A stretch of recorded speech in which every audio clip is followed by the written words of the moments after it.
설 연휴 동안 평온할 줄 알았는데 여기저기서 사건, 사고가 잇따랐습니다. 설 당일날요, 청계천에 아주 긴박한 상황이 벌어졌다고 합니다. 김진휘 변호사님. 보통 이제 명절 당일에는 이제 거리에도 사람이 많이 없지 않습니까? 그렇죠. 근데 그거를 노린 것인지 이제 연쇄 방화 사건이 발생을 했습니다. 어머. 굉장히 이제 충격적인 사건인데요. 저희가 이제 영상도 함께 준비했기 때문에 영상 함께 보시면 좋을 네. 것 같습니다. 영업이 끝남 한 3점인데 이제 모자를 쓴 남성이 갑자기 이제 보시는 것처럼 몸을 일으키고 막대기를 들고 이제 유유히 사라집니다. 네. 그러고 나서 남성이 지나고 나니까 이렇게 점점 뿌얘지고 있죠. 그래서 이게 바로 연기입니다. 그러니까 어허. 방금 전 그 남성이 남의 삼정에다가 불을 지른 겁니다. 어머 세상에. 그리고 잠시 후 상가에서는 이렇게 보시는 것처럼 새빨간 이제 불이 치솟고 출동한 소방대원들이 불길을 잡기 위해서 굉장히 노력을 많이 하고 있습니다. 저 남성이 쓱 어디론가 사라진 직후에 저렇게 시뻘건 불길이 일어난 건데, 아니 그러면 저 CCTV에 포착된 저 사람이 저런 나쁜 짓을 저지른 거예요, 백성문 변호사님? 네, 맞습니다. 굉장히 여유로워 보이죠. 어허. 지금 설날 새벽 1시 반 정도니까 사람이 많이 다닐 시기는 아니죠. 그러네요. 그냥 본인이 이제 지나가다가 중구 퇴교로 쪽에 있는 저 한 상가 앞에 쌓이는 폐지에다 이제 불을 붙이고 세상에. 아주 여유롭게 저렇게 유유히 또 나가서 저 앞으로 가서 이제 자전거를 타고 이동을 합니다. 아. 자전거 타고 이동한 다음에 인근 주택가 또 상가 건물 앞 또 골목 등 추가로 세 곳에 더 고의로 방화를 저질렀습니다. 세상에 지금 잇따라 이곳저곳에 불을 지른 거잖아요. 그런데 무슨 폐지에 불을 붙였지만 폐지만 탄 게 아니라 앞서 영상 보니까 지금 건물이 시뻘건 불길에 휩싸였잖아요. 전현 평론가님. 그러니까요. 이 상가에 있는 가게들 또 외벽 이런 곳이 불탄 것으로 알려져 있고요. 네. 또 인근에 이렇게 쌓인 박스 같은 것도 일부 전소한 것으로 전해지고 어머, 있습니다. 저 보세요. 네. 소방대원들이 신속히 출동을 한 덕에 불이 30분에서 40분 만에 꺼졌는데 그나마 인명피해가 없었던 것이 천만다행이긴 아하. 합니다. 하지만 지금 재산 피해 금액을 경찰이 추정하건대 최소 8,500만 원이고 앞으로 더 늘어날 것으로 아이고. 전망이 되고요.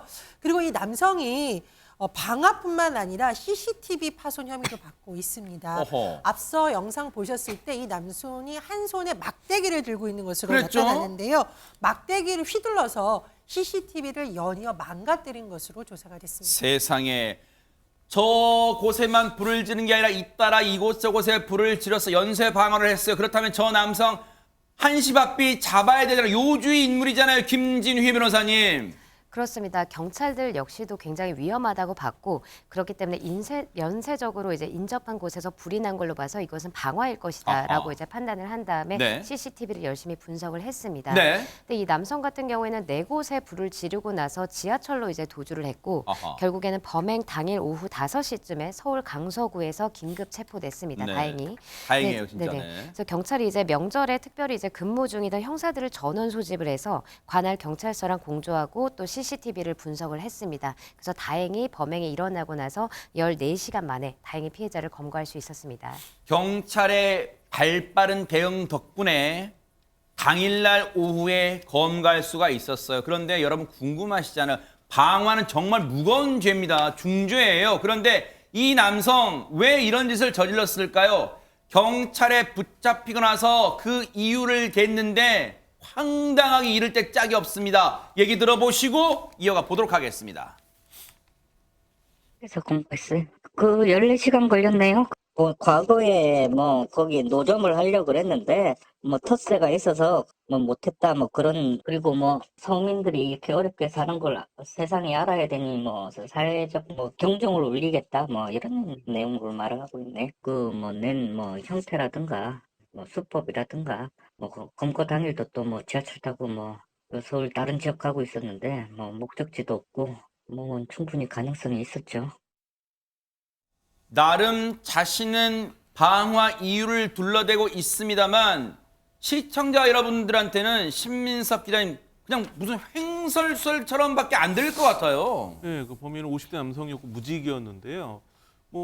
정말 이해 안 가는 건 서민들의 어려움을 알리고 싶었다고 얘기하는데 그거를 하필이면 서민들이 살고 있는 지역에 고의 방화라고 알린다는 것도 좀 이해가 되지 않고. 그러네요.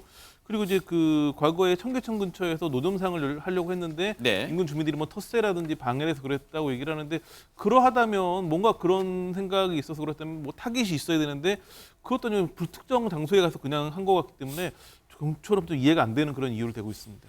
범행 당시 이 남성은 술을 마신 상태였다고 일단은 경찰에 진술을 했고요. 방화 관련 전과가 있는 것으로 알려졌으니 좀 더 면밀하게 조사를 해봐야 될 것 같다. 근데 백성문 변호사님, 앞서 네. 저희가 말씀드렸지만 방화는 결코 가벼운 범죄가 아니에요. 이 사람 어떤 처벌을 받아야 됩니까? 일단 방화는 저 불이 나서 피해가 크지 않더라도 만약에 저 불이 번져서 피해 커졌더라면까지 봅니다. 쉽게 말하면 지금 보시는 것처럼 일단 천만다행히 인명 피해는 없었고 네. 재산 피해도 8,500만 원 정도였다고 하지만 지금 보시는 것처럼 약간 노후한 건물들이 많고요. 네. 저 건물 외벽에 가스통 같은 게 달려 있는 것들을 볼 수 그렇죠. 있습니다. 거기 불이 한번 옮겨 붙었다고 상상을 해보시죠. 어머 세상에. 엄청나게 큰 위험성을 야기한 것이기 때문에 네. 경찰은 이 50대 남성을 현주 건조물 방화 등의 혐의로 구속영장을 신청을 했고요. 네. 법원도 영장을 발부했습니다. 네. 일단 큰 화재가 발생하지 않아 천만다행입니다만 남성의 위험성을 법원도 그렇고 경찰도 그렇고 굉장히 높게 판단할 것 같습니다. 그러니까요. 정말 이런 범죄, 방화 범죄가 이 땅에서 좀 뿌리 뽑히면 하는 그런 간절한 바람입니다. 보고 계십니까? 대박 사건. 네, 안녕하십니까? 김명준입니다. 여러분과 함께하는 뉴스파이터. 다양한 소식과 뉴스를 보고 싶으시면 화면 오른쪽을 꾹 눌러 구독해 주시길 바랍니다. TV로도 유튜브로도 여러분께 한 발 더 다가가겠습니다.